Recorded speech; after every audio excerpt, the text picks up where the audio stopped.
ازيكم عاملين ايه يا برج العذراء؟ وحشيني كتير جدا، يا رب تكونوا بخير. هنجدد مع بعض الطاقة العامة لفنجانك يا برج العذراء بتاريخ اليوم 18/7. الطاقة بتاعتي مفتوحة الزمن، في اي وقت تصادف فيه الفيديو خد منه الطاقة اللي تناسبك.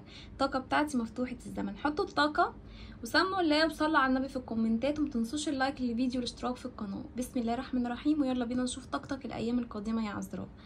بسم الله الرحمن الرحيم. يعني بسم الله ما شاء الله يا برج العذراء، طاقة حلوة. اشجيني يا برج العذراء. طاقتك في الوضع الحالي طاقة حب، طاقة حماس، طاقة حركة، طاقة فيها شغف، فيها تفكير في شخص يا برج العذراء. بص الطاقة دي انت بتفكر في شخص، ولكن الشخص ده يا برج العذراء بيفكر فيك وبيبادلك نفس شعور والاحاسيس والمشاعر اللي انت بتحسها الفترة دي. لو انت مبتعد عن شخص يا برج العذراء فانا شايفه انه بيرسل لك طاقات تخاطر، طاقات استرسال، عايز ان هو يوضح لك يمكن الكلام اللي نفسه يقوله لك من جواه عن طريق الاحلام، عن طريق ان هو يرسل لك الطاقات الفكر طول الوقت، زي ما انت تكون قاعد تحس انك انت مشتاق له ومنجذب له وعايز تكلمه. دي كلها طاقات هو بيشعر بيها هو كمان، عشان كده بتوصل لك الطاقه دي. ليه بقى؟ لان انتوا علاقه توأم روح، سول ميت، علاقة فيها تواصل روحي. انتوا الاتنين بعاد عن بعض بس في طاقة ايه؟ طاقة تواصل، طاقة فكر، طاقة احلام. على فكرة يا برج العذراء الشخص ده ندمان جدا عليك، وشايفة ان انت يا برج العذراء انت زعلان من الشخص ده جدا. شايفة ان الشخص ده ممكن يكون جرحك او وجه لك كلام مؤذي، يمكن الشخص ده اذاك نفسيا يا برج العذراء. شايفه ان انت يعني واصل لمرحله انك انت مش عايز تكلمه، ولكن في نفس الوقت انت منتظر فيه كارما، منتظر فيه جزاء من عند ربنا. شايفه ان انت عايز العداله الالهيه في الشخص ده تحصل. يمكن الشخص ده زي ما قلت لك اتخلى عنك بسبب شخص اخر، استغلك ماديا، استغلك عاطفيا، ممكن يكون وعدك بوعود وما نفذهاش معاك على ارض الواقع. انت حاسس انك انت كنت في العلاقه دي بتستنزف وليس للحب، انت ما تحبتش في العلاقه دي. دي وجهه نظرك. بتقول لو كان بيحبني كان هيعمل ايه؟ لما هو ده الحب بالنسبه له، انه يجرحني او يتجاهلني او يتباعد عني او يحاول يطنشني زي ما هو بيوضح لي بتباعده وتجاهله ليا. لبعضكم يا برج العذراء انتم ممكن تكونوا عاملين للشخص ده بلوك، او انتم ما بينكم في الوقت الحالي طاقة تباعد، طاقة يمكن برود في المشاعر، جفاء في المشاعر. انت حاسس في العلاقة دي انك مش مقدر يا برج العذراء.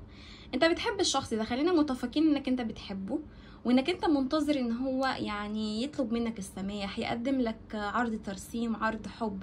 انت عايز معاه صفحة جديدة، بس في نفس الوقت انت يعني حاسس انك انت كرامتك اتهانت في العلاقة دي. يمكن انت عشان مسكت في العلاقة دي زي ما بيقولوا كده في مصر، انا مسكت في الدايب. انت بالنسبة لك الشخص ده يعني شخص مش احسن حاجة، علاقة توكسيك، علاقة سامة بس فيها تعلق. انت بتعمل استشفاء بالفعل يا برج العذراء الفترة دي، او بتعمل فك تعلق. على قد ما هو بيوجعك وعلى قد ما بيجرحك وعلى قد ما تصرفاته معاك بتزعجك، بس انت متعلق بيه.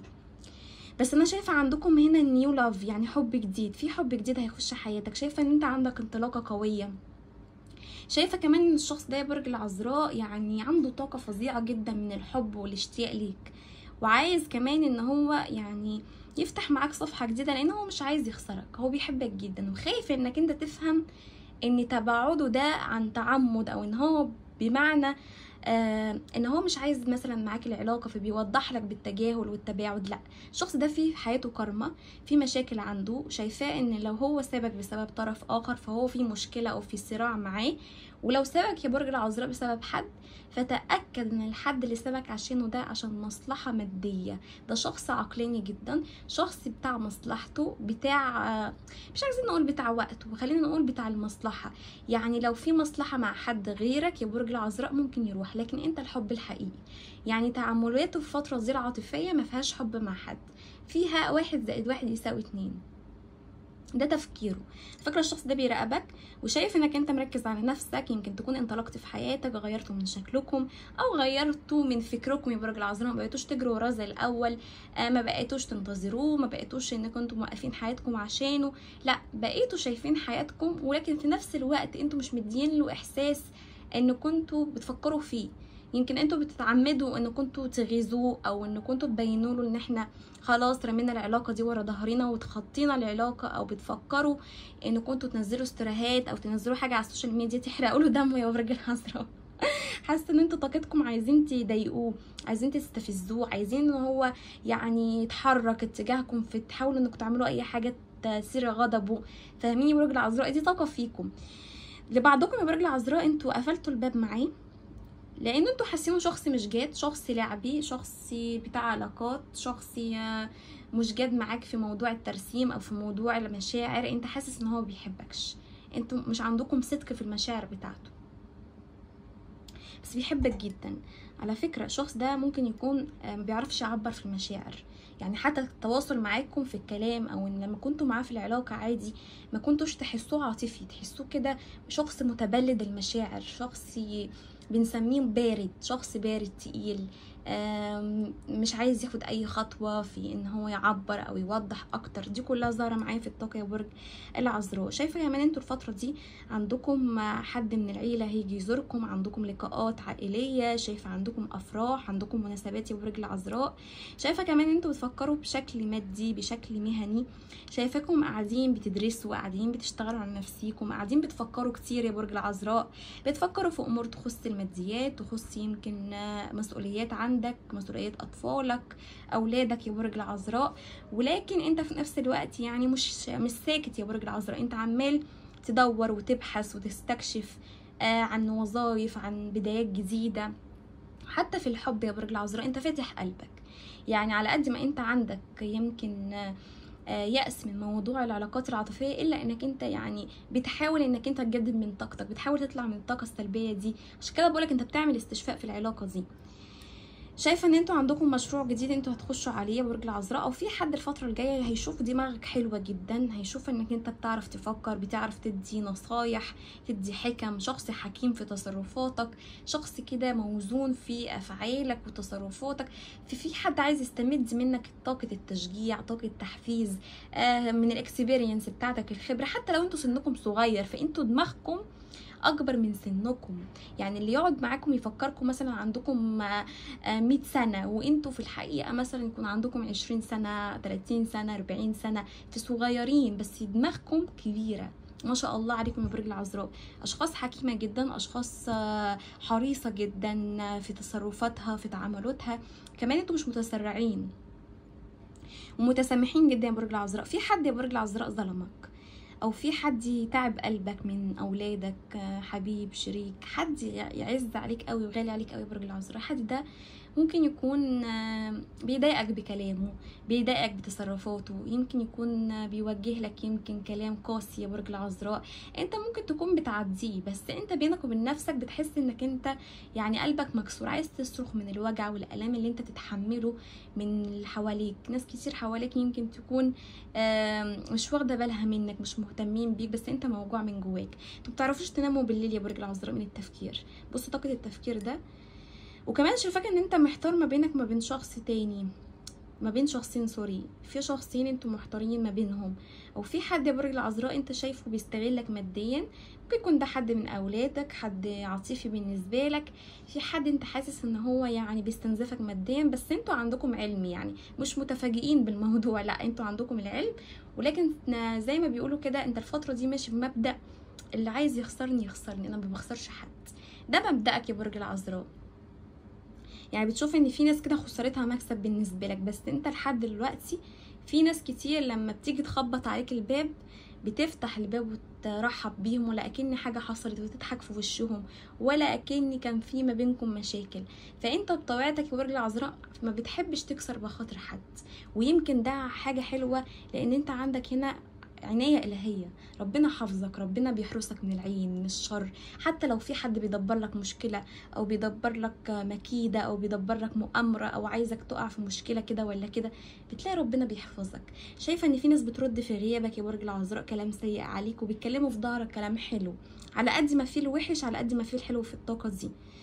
طيب انتوا عندكم رجوع يا برج العذراء. شايفه ان انتوا الفتره دي مهتمين جدا بشكلكم، بتفكروا تعملوا ايه يا برج العذراء في وشكم؟ تعملوا مثلا تجميل، تهتموا ببشرتكم، عايزين مثلا تخسوا شويه، عايزين تتخنوا شويه، عايزين تعملوا حاجه تخص عمليه تكميم، خسسان مثلا يا برج العذراء. الطاقه دي ظاهره معايا قوي.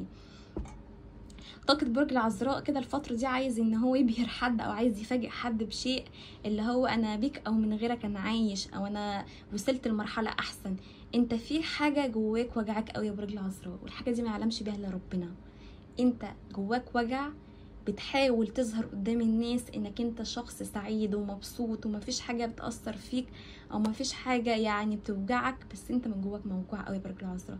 موجوع على العشرة اللي هانت، موجوع على الناس اللي انت يعني امنت بيهم وصدقتهم وثقت فيهم، لكن للاسف هم جرحوك وطعنوك في ظهرك. شايفه ان انت مجروح قوي يا برج العذراء، ولكن شايفه ان ربنا بيعوضك خير، هيبعت لك اشخاص تساندك في طريقك. شايفه انك انت القدر هيلعب لعبته معاك. شايفه في حد هيساعدك ماديا، هيقف جنبك هيدعمك، هيامن بيك يا برج العذراء. في حد كان طول الوقت بيحبطك، او طول الوقت انت بتحاول انك انت يعني تسمع منه نصايح او خبره، طول الوقت مثلا مش مقتنع بيك في العمل، مش في الدراسه، في حاجه معينه انت عايز تعملها، طول الوقت مثلا يقولك مش هتوصل، مش هتعمل الحاجه دي، مش هتبقى حاجه. في حد انت عايز تعرفه ان نظرتك فيا كانت نظره غلط، في حد كان بيجرحك بالكلام، فانت عايز تثبت له بالعكس ان انا بقيت حاجه وبقيت حاجه قويه كمان. ممكن نظرة حد من عيلة عندك، او دي نظرة الناس ليك يا برج العذراء. انت شايف في حد مثلا شايف مثلا انك انت مش معتمد على نفسك، ما اعرفش، دي طاقه ظاهره معايا. بس انا شايفه يا برج العذراء انتوا عندكم لم شمل، عندكم جامعه عائليه، عندكم شهره اضواء. شايفه ان انت الفتره دي هتكون حديث المدينه يا برج العذراء، كل الناس هتتكلم عنك من جمالك ومن شياكتك. طاقه جمال وطاقه تفاؤل وطاقه كمان تسامح داخله عليك. في ناس كتير قوي هتكون طالبه منك السماح وطالبه منك الاعتذار يا برج العذراء. شايفه كمان يا برج العذراء ان في حد بيراقبك، شخص جديد. الشخص ده يمكن يكون لسه ما تعرفتش عليه، او لبعضكم اتعرفتوا على شخص عن طريق السوشيال ميديا على النت، وشايفه ان شاء الله هيكون في ما بينكم ترسيم، ولكن الشخص ده بيجمع عنك بعض المعلومات. شايفاك يا برج العذراء انت ليك معجبين كتير الفتره دي، ليك تألق، ليك كده لمعان، شايفاك عامل زي النجمه، ناس شايفينك صعب المنال، حد كده يعني زي الاميرات او زي الاميرات كده زي ما بيقولوا كده، حد كده زي الملك لو انت راجل بتسمعني. شخصية قوية جذابة، شخصية مرحة، شخصية عفوية. شايفينك حد جميل جدا يا برج العذراء، وهم يكونوا عندهم يعني سعادة وفرح لما تكون في حياتهم. شايفة ان انت في ناس كتير قوي هتحب تخش حياتك الفترة دي، وشايفة عندكم لقاء عاطفي مع حد. الحد ده هيطلب منكم ترسيم او هيطلب منكم السماح. في حد بص عايز يفاجئك بهدية او يفاجئك بحاجة الفترة دي. عندكم ورق في محكمة، لو انتم منتظرين ورق يخص طلاق لا قدر الله مثلا، او منتظرين ورق من محكمة يخص ميراث او استرداد حق ليك او حاجة يا برج العذراء، شايفة ان في حد هيقف جنبك في موضوع يخص طلاق او انفصال، وفي حد هيرجعك لحد عاطفي.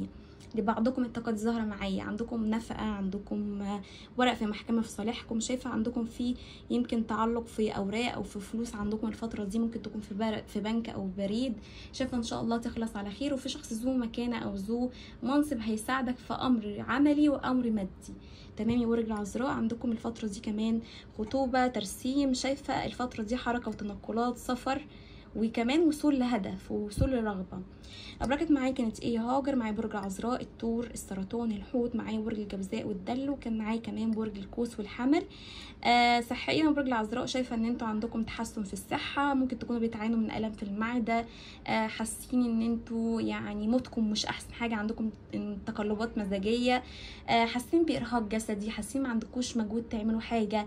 لبعضكم ممكن تكون عندكم نوم متقطع الفتره دي، بس شايفه ان شاء الله طاقتكم حلوه قوي الفتره الجايه.